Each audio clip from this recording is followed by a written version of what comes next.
कुछ मैं भी कर सकदा या सब कुछ खुदा करदा है।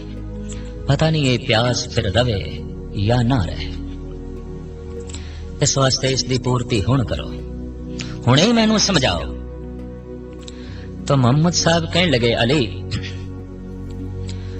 तू अपना एक पैर जमीन तो उठा ले, चुक ले। एकदम सज्जा पैर हजरत अली ने जमीन तो चुक लिया। मोहम्मद साहब कहने लगे, हुण दूसरा भी उठा, दूसरा पैर भी जमीन तो चुक। मजबूर होके अली कहने लगे, ते नहीं हो सकता, मैं सिर्फ एक पैर ही जमीन तो चुक सकदा, दूसरा नहीं। मोहम्मद साहब कहने लगे, जे तू दूसरा पैर चुकना होवे फिर तेनू की करना पएगा? तो हजरत अली कहने लगे, फिर जिहड़ा चुके होया मैं सज्जा पैर है उन्हें रखना पएगा जमीन ते, ताई मैं खब्बा पैर दूसरा पैर चुक सकांगा। अली ये तेरे सवाल दा जवाब है, ये तेरे प्रश्न दा उत्तर है। दस्त बस्ता अली कहने लगे, मैं नहीं समझिया। तो मोहम्मद साहब कहने लगे, तू एक पैर चुकन दी स्वतंत्रता रखदा है, जमीन तो चुक सकदा है, खुल है।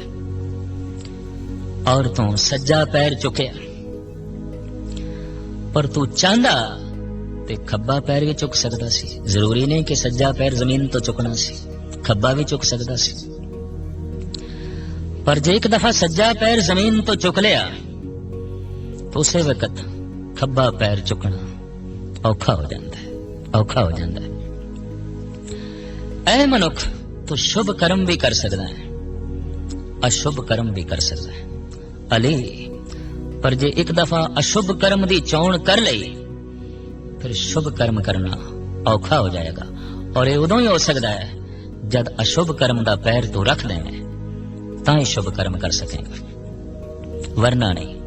कर्म करने दी तेरी स्वतंत्रता है, फल खुदा दे हाथ च है, फल हाथ अल्लाह दे हाथ च है। इत्थों तू पतंत्र है। तू ये आखें बीज ते मैं बो दिता है, फल मैं नहीं खाना, फल तेनू खाना ही पएगा। फल अपनी झोली दे तेनू रखना ही पएगा। कर्म योगी श्री कृष्ण जी दा भी ऐसा ही कहना है, ऐ अर्जन कर्म तेरे हाथ च, फल मेरे हाथ च। हिंदुस्तान दे तमाम रहबरी पुरुषां दा यही कुछ कहना ते कर्म करन दी पूरी है मनुख तेरी स्वतंत्रता है। गुरु नानक दी शिक्षा दीक्षा भी यही है। उदम करेंदियां जीव तू कमावदियां सुख भुंज, ध्यान दियां तू प्रभु मिल, नानक उतरी चिंत उदम कर। इदा मतलब है उदम करन दी समर्था मनुख दे कोल है, पर आलस होने दा ढंग ये भी मनुख दे कोल है। मनुख आलसी भी रह सकता है, मनुख उदम भी कर सकता है, मनुख शुभ कर्म भी कर सकता है, मनुख अशुभ कर्म भी कर सकता है। मनुख अखां खोल के भी चल सकता है, मनुख अखां बंद करके भी चल सकता है।